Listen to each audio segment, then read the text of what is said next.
এখন এখন মজার কথা হইলো আপনি যদি কোরআনটা ভালোভাবে পড়েন, মক্কি হুম, সূরা এবং মাদানী সূরা যদি আলাদা করে পড়েন, আপনি মাক্কি সূরার ভিতরে দেখবেন ভালো, ভালো কথা লেখা আছে। অনেক ভালো, ভালো কথা। দরিদ্রকে সাহায্য করো, এটা করো, সেটা করো।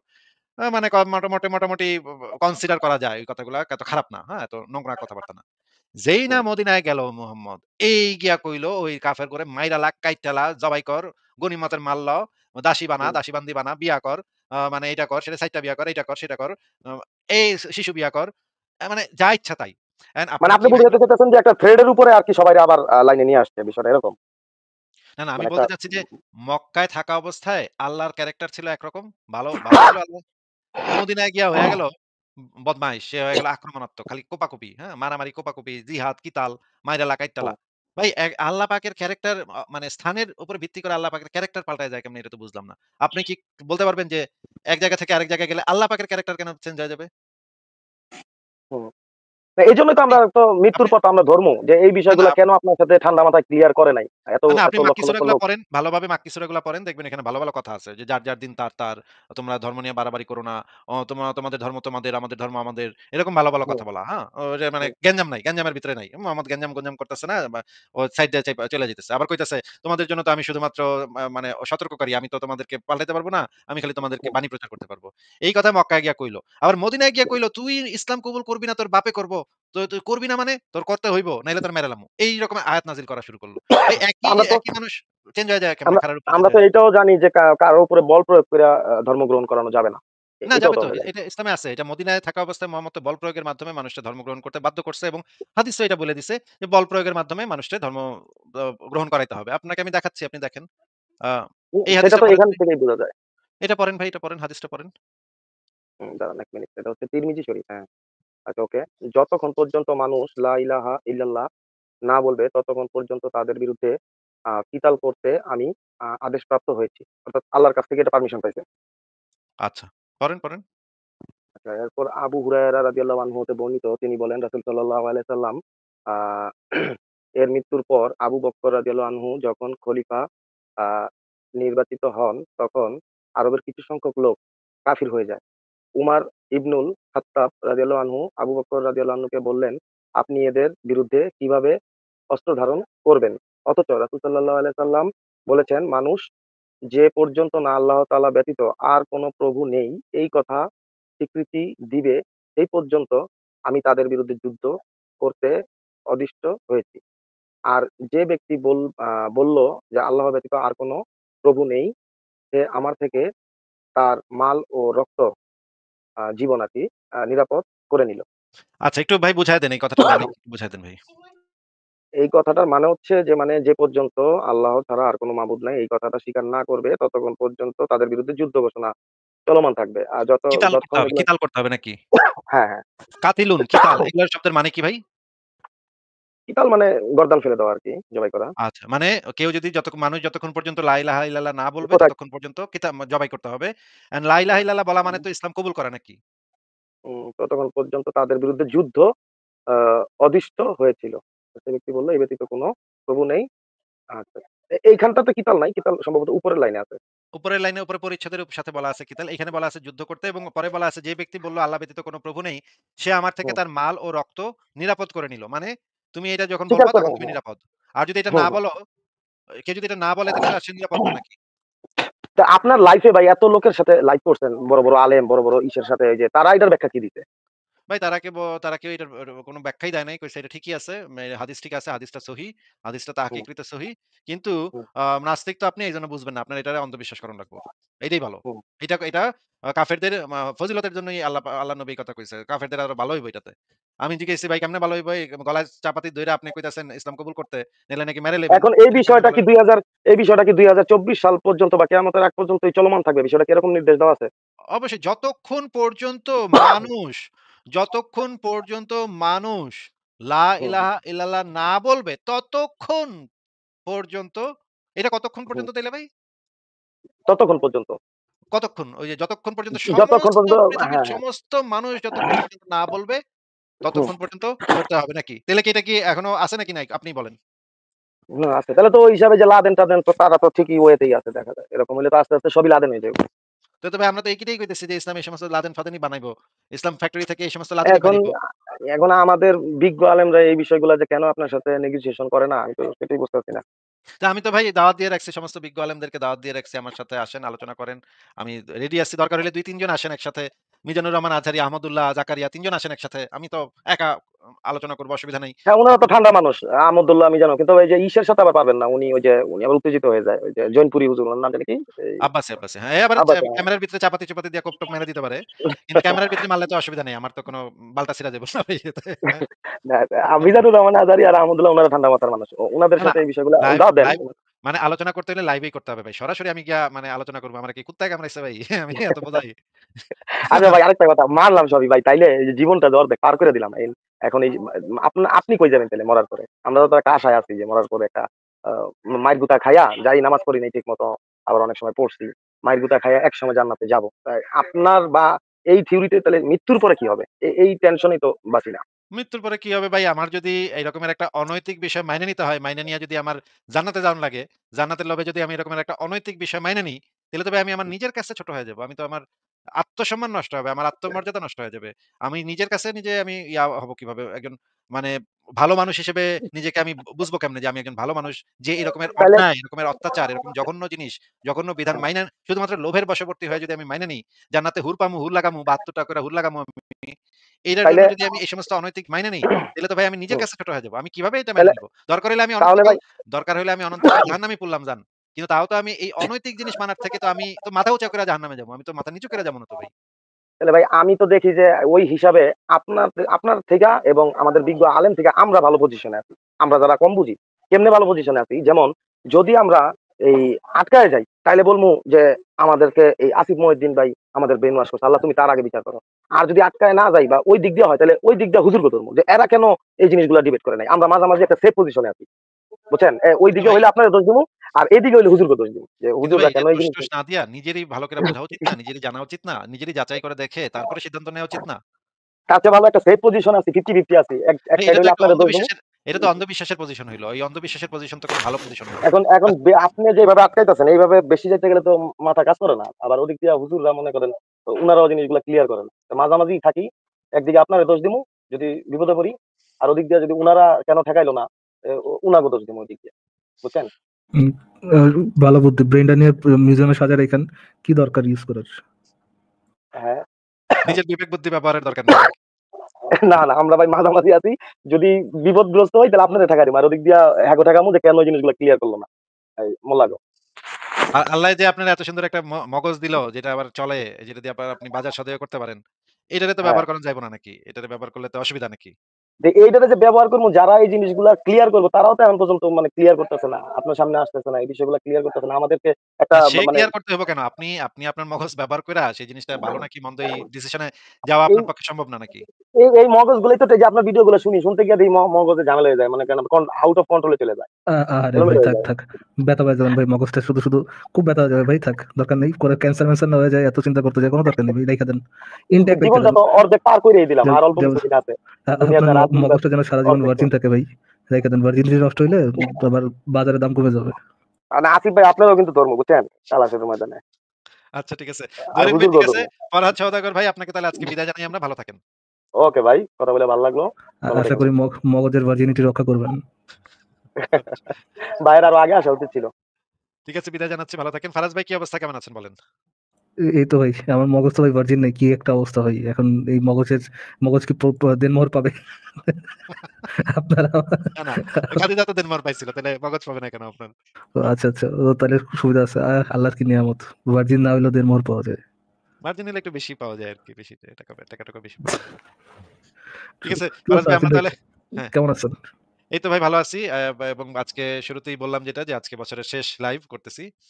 এবং সবাইকে আ আপনাকেও একটা স্পেশাল ধন্যবাদ। এত বছর ধরে আমরা মানে করে যাচ্ছি, চালায় যাচ্ছি, কাজ চালায় যাচ্ছি। এবং আমাদের ভিতরে অনেক তর্ক-বিতর্ক হইছে, অনেক চিল্লাপাল্লা হইছে, হাউকাউ হইছে। Thanks to Matin. মতিন, শেখ হাসিনা, তারপর অন্যান্য যারা আছে সবাইকেই ধন্যবাদ যে আমাদের জমজমাট অনেক লাইভ হইছে। আমরা অনেক জমজমাট লাইভ করছি এবং ফারাজ ভাই এখন যেটা দেখতে পাচ্ছি যে at least ভাই আমাদের মধ্যে তর্ক বিতর্ক হয়েছে, বাট হালকা জবরদস্তি এরকম কোনো কিছু হয় নাই। ওইটা দেখে ধরেছিলাম।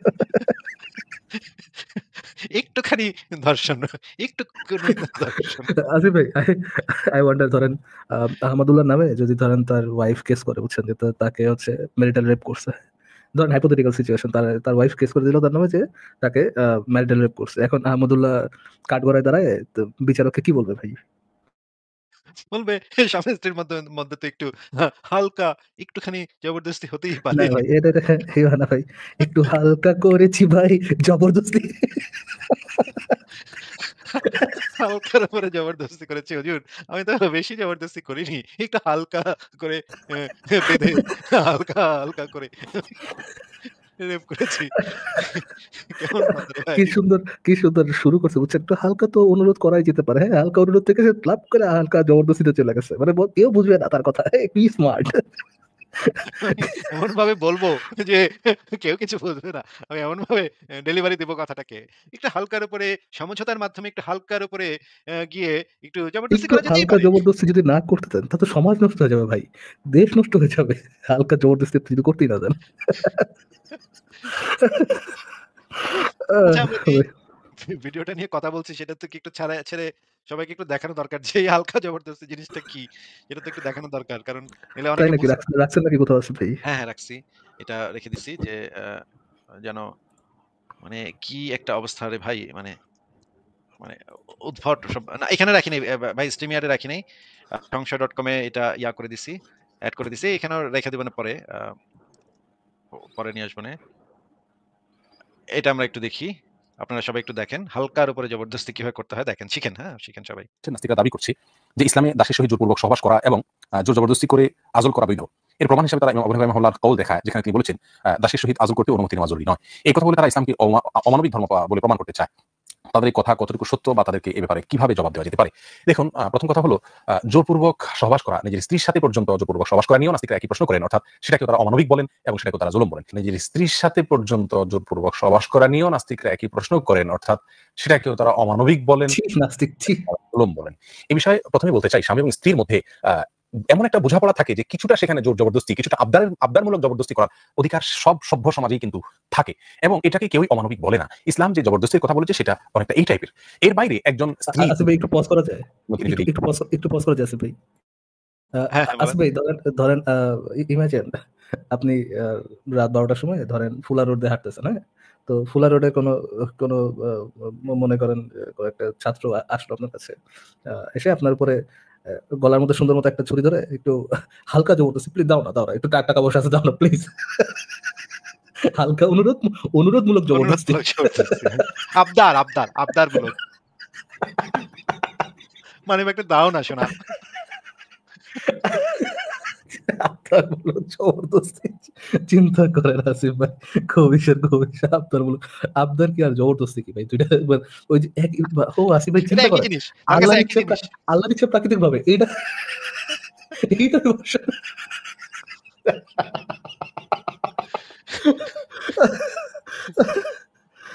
ভাই, ভাই, যেমন যে গোয়াল, গোয়াল তো একই ভাই, আলাদা প্রোডাকশন তো বের হবে না, একই গোয়ালেরই তো গাধা সবগুলো। আবার কেমনে কইতাছে নাস্তিকরা ওইটা নিয়েও অনেক সমালোচনা করে।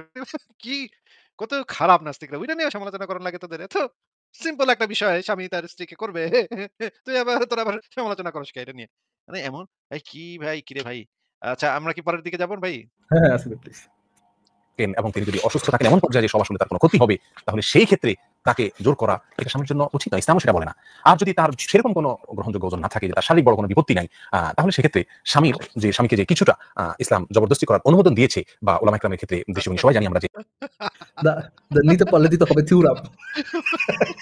কিছুটা জবরদস্তি করার অনুমতি দিয়ে ইসলাম দিয়েছে ওলামা একরামের ক্ষেত্রে আমরা সবাই জানি। আবার কথাটা আবার ঘুরায় বালাইছে। ওলামা একরাম এখানে কি করব? ওলামা একরাম এখানে কেমনে আসে? দায়ভার আমি একা নিব কি জন্য ভাই? ওলামা একরামে কইছে আমি একা দায়ভার নিব কি জন্য? মাইরটা যেন আমার উপরে একলার উপরে না পড়ে। এজন্য সে আবার ওলামা একরামের দিকে একই ট্যাকটিক্স আসিফ ভাই, দেখেন প্রিন্সেসও কিন্তু একই ট্যাকটিক্স ইউজ করে, যখন কোনো যুক্তিতে আটকা যায় সুন্দর মতো, এটা তো আমার না, এটা তো আমি আলেমদের রেফারেন্স দেখেছি ভাই, আলেমদের রেফারেন্স আমার কত তোরা। যদি নিতে পারে তাহলে দিতে হবে। এটা তো ভাই আমার রেফারেন্স না। এটা সৌদি আরবের সরকারি ফতোয়াতে বলা আছে। আমি কি করব ভাই? আমি তো খালি বার্তা বাহক মাত্র। উনিও নবী রাসূলের মতো, ওনারাও নবী রাসূলের মতো বার্তা। আছে আছে ভাই, কমিউনিজমের নতুন থিওরাম, দ্বন্দ্বমূলক বস্তুবাদ থেকে আব্দুলমূলক জবরদস্তি। ভালো নাম দিছে তো। এই কমেন্টটা বাঁধায় রাখা উচিত। এই কমেন্টে একটা সুপার ইয়া দিয়ে দেয়া গেলে আমি একটা সুপার থ্যাংকস দিতাম YouTube এ। গুড ওয়ার্ক মরিয়া মুতেশরী, মারিয়া মুতেশরী। Good good good. মারিয়া মতোসি ভাই পারফেক্ট, আপনি একটা সাংঘাতিক একটা জবরদস্তি একটা নাম দিছেন ভাই। খুবই জবরদস্ত একটা নাম দিছেন। আবদারমূলক জবরদস্তি। আচ্ছা আমরা সামনে যাই দেখি আর কি বলে উনি, শুনি। স্বামীকে কিছুটা জবরদস্তি করার, স্ত্রীকে সবাসের ক্ষেত্রে যে অনুমোদন দিয়েছে সেটার একটা যুক্তি কারণ এটাও।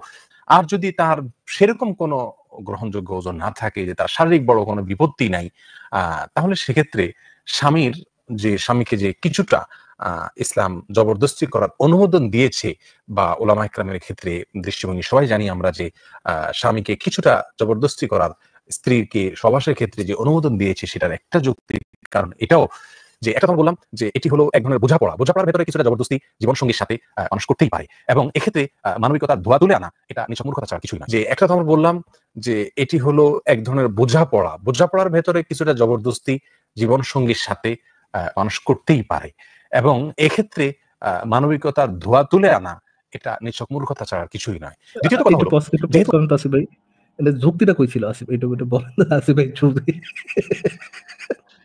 যুক্তির কথা, যুক্তিটা ছিল কই? এটা কি আবদারমূলক জবরদস্তিতে হারা গেল? কই গেছে? হেরা বইয়ে ঢুকে গেছে, যুক্তিটা কোথায় গেল? কোন ব্ল্যাক হোলে ঢুকলো যুক্তিটা? যুক্তির কথা কই কই গেল বল? চিন্তা করেন। হ্যাঁ আসিফ প্লিজ। এগুলা নাস্তিকদের অকাট মূর্খতা ভাই। কেন যে এগুলা করে নাস্তিকরা আমরা বুঝি না। আচ্ছা শুনি আমরা দেখি। মানবতার ধোয়া তুলে আনতেছে না, একটু হালকা জবরদস্তি চলতেছে ভাই, আবদারমূলক জবরদস্তি। হ্যাঁ, চলো। তো ইসলাম চায় একটি সভ্য সমাজ, একটি ভদ্র সমাজ, যেখানে স্বামী হোক, স্ত্রী হোক, পুরুষ লোক হোক, মেয়ে লোক হোক, সবাই যার যার সম্ভ্রম ইজ্জত রক্ষা করবে এবং ব্যভিচার দিয়ে গোটা সমাজকে ছেয়ে ফেলবে না, যেটা আজকে আমরা পৃথিবীর বিভিন্ন সমাজ আমরা দেখতে পাচ্ছি। এটা ছড়িয়ে পড়ার কারণে যে বিপত্তিগুলো, যে সমস্যাগুলো তৈরি হয় আমরা কে না জানি। যাই হোক, এটা যেহেতু ইসলাম চায় না, অতএব একজন স্বামী তার যেহেতু যৌন চাহিদা তার ভিতরে একজন স্ত্রী লোকের চাইতে, পুরুষ লোকের ভিতরে মহিলাদের চাইতে অনেক বেশি, এবং এটা বিজ্ঞান স্বীকার করে, অতএব তিনি যদি তার খুব বেশি চাহিদা হয় আর সেই চাহিদা তিনি না মেটালে তার চরিত্র নষ্ট হওয়ার আশঙ্কা থাকে, সমাজ সেক্ষেত্রে নষ্ট হওয়ার মতো আশঙ্কা থাকে। এরকম পরিস্থিতি হলে তার জন্য ইসলাম যে তাকে জবরদস্তি করার অনুমোদন দিয়েছে সেটা কিন্তু অযৌক্তিক হয় না, সামাজিক স্থিতিশীলতা রক্ষার খাতিরে। অতএব তিনি যদি তার খুব বেশি চাহিদা হয় আর সে চাহিদা তিনি না মেটালে তার চরিত্র নষ্ট হওয়ার আশঙ্কা থাকে, সমাজ সেক্ষেত্রে নষ্ট হওয়ার মতো আশঙ্কা থাকে, এরকম পরিস্থিতি হলে তার জন্য ইসলাম যে তাকে জবরদস্তি করার অনুমোদন দিয়েছে সেটা কিন্তু অযৌক্তিক হয় না, সামাজিক স্থিতিশীলতা রক্ষার খাতিরে। আর এখানে আবারও সে কথা বলে রাখি যে এরকম কোনো পরিস্থিতি অবশ্যই ইসলাম জবরদস্তি করার অনুমোদন দেয় না, যে পরিস্থিতিতে জবরদস্তি করলে স্ত্রীর ক্ষতি হবে, বড় ধরনের মুসিবত হবে, রোগ শোকের কারণে তিনি অপারগ, তাহলে সেক্ষেত্রে তাকে বাধ্য করা এবং তাকে কষ্ট দেওয়া এটা কিন্তু ইসলাম কোনোভাবে সমর্থন করে না। মুসলিম মান সালিমান মুসলিমুনা মিন লিসানিহি ওয়া ইয়াদিহি, মুসলিম তো সেই ব্যক্তি যার হাত মুদ্রা অন্য কেউ নিরাপদে থাকে। অতএব এখানে যদি নিরাপত্তার ব্যাপার থাকে, কষ্টের ব্যাপার থাকে, অসুখ বিসুখের ব্যাপার থাকে, অপারগতার ব্যাপার থাকে, তাহলে সেখানে ইসলামও বাধ্যকতার অনুমোদন দেয় না। আর দাসীর ক্ষেত্রে স্ত্রীর কথাটি প্রায় প্রযোজ্য, যেহেতু ইসলাম দাসী এবং স্ত্রীকে একইভাবে দেখে এই ক্ষেত্রে, এই বিষয়ে অন্তত। আর দাসীর ক্ষেত্রে স্ত্রীর কথাটি প্রায় প্রযোজ্য, যেহেতু ইসলাম দাসী এবং স্ত্রীকে একইভাবে দেখে এই ক্ষেত্রে, এই বিষয়ে অন্তত। অতএব এখানেও একই কথা চলে আসবে। আজলের যে বিষয়টি রয়েছে, এটা আজল এর অনুমোদন এই জন্য রয়েছে যে পুরুষের জন্য, যে আসলে সন্তান দুনিয়াতে আসার বিষয়টি আজলের সাথে সংশ্লিষ্ট। আর আজল করা হয় শুধুমাত্র জন্ম নিয়ন্ত্রণের জন্য। জন্ম নিয়ন্ত্রণের জন্য যেটা সন্তান আজল করা হয়ে থাকে। আর দাসীর সঙ্গে সন্তানের বিষয় হলো যে দাসী যদিও সন্তানের মা, কিন্তু এক্ষেত্রে অধিকার তিনি দাসী হওয়ার কারণে স্বাধীন, পুরুষের অধিকারটা বেশি থাকে, এটা খুব সাধারণভাবে মানুষ বুঝতে পারে।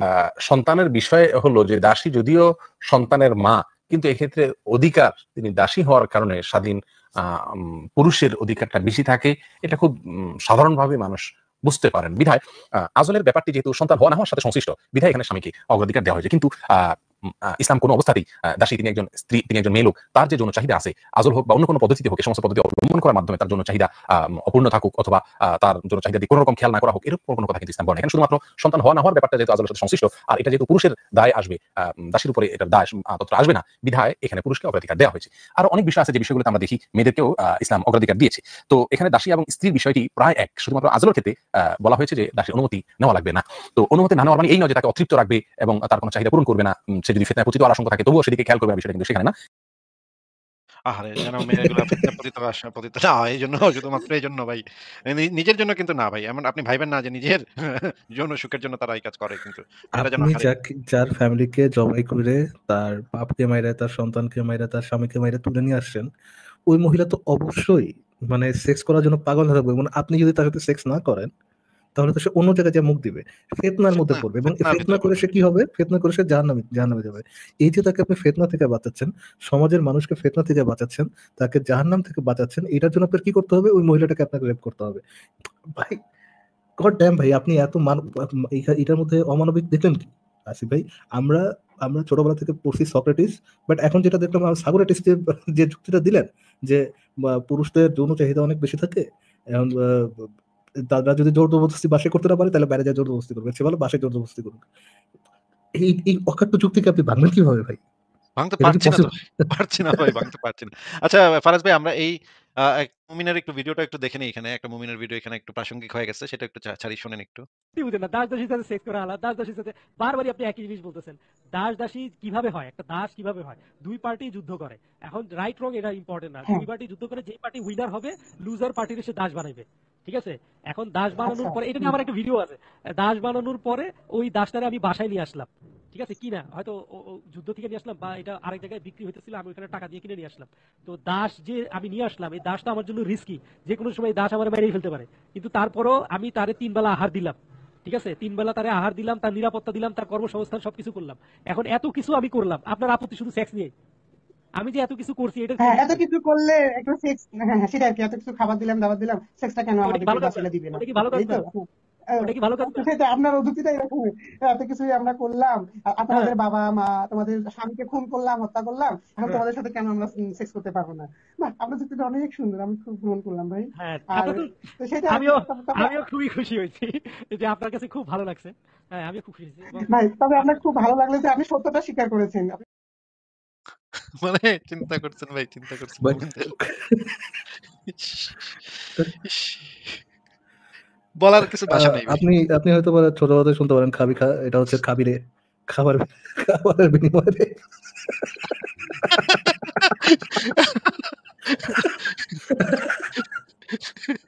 রেডি খা, রেপের বিনিময়ে খাচ্ছ। অথবা ধরি খা, দর্শনের বিনিময়ে খাচ্ছ। দড়ি খা, ইভেন শর্ট ফর্মটা ভালো কাজ করে, দড়ি খা, হ্যাঁ, ধরি খা, একদম পারফেক্ট। সেটাই। দড়ি খা। ধরি ফারাজ ভাই আস্তে, আস্তে কাশি উঠে গেছে। পানি খাবে, পানি খাবে। ইস! কি একটা অবস্থা ভাই, এই মুমিনদের যন্ত্রণা, এরা এত হাসায় ভাই, এরা এত এন্টারটেইনিং ভাই, এই জিনিসগুলো এত এন্টারটেইনিং। আচ্ছা এত এন্টারটেইনিং যেহেতু আরেকটাও আমি শুনি, একটু শুনেন। আমাদের যে অজ্ঞ মুসলমান ভাই আছে তাদেরকে কনফিডেন্স দেওয়ার জন্য যে তারা যেইভাবে জিনিসটাকে পোট্রে করতেছে আসলে বিষয়টা আসলে অমন না। আর আরেকটা জিনিস হলো যে যারা দাস প্রথাকে অমানবিক বলে তাদের আসলে হিস্ট্রি নিয়ে আসলে কোনো ধরনের আসলে পড়াশোনা নয়। আর আরেকটা জিনিস হলো যে যারা দাস প্রথাকে অমানবিক বলে তাদের আসলে হিস্ট্রি নিয়ে আসলে কোনো ধরনের আসলে পড়াশোনা নয়।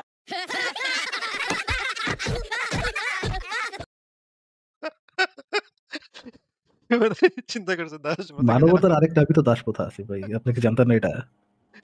ভাই রে কোথায় আছি? কোথায় আছি? কোন দুনিয়ায় আছি ভাই? এটা কি? হ্যাশট্যাগ দড়ি খা। দাঁড়ান এটারে জনপ্রিয় করতে হবে, ধরিকাটারে। ধরিকাটারে আমরা জনপ্রিয় করে দিবনে। সব জায়গায় ছড়ায় দিবনে। যারা আমাদের মানে দর্শক শ্রোতা আছেন তারা এটাকে একটু জনপ্রিয় করার চেষ্টা করেন। একটু হ্যাশট্যাগ মারা শুরু করেন। ফারাজ ভাই তাহলে আমরা কি পরের আগে ছিল নিতে পারলে দিতে হবে, এখন হবে দড়ি খা। গ্রেট। তাহলে আমরা পরের জনকে যুক্ত করি। জি জি, শিওর শিওর।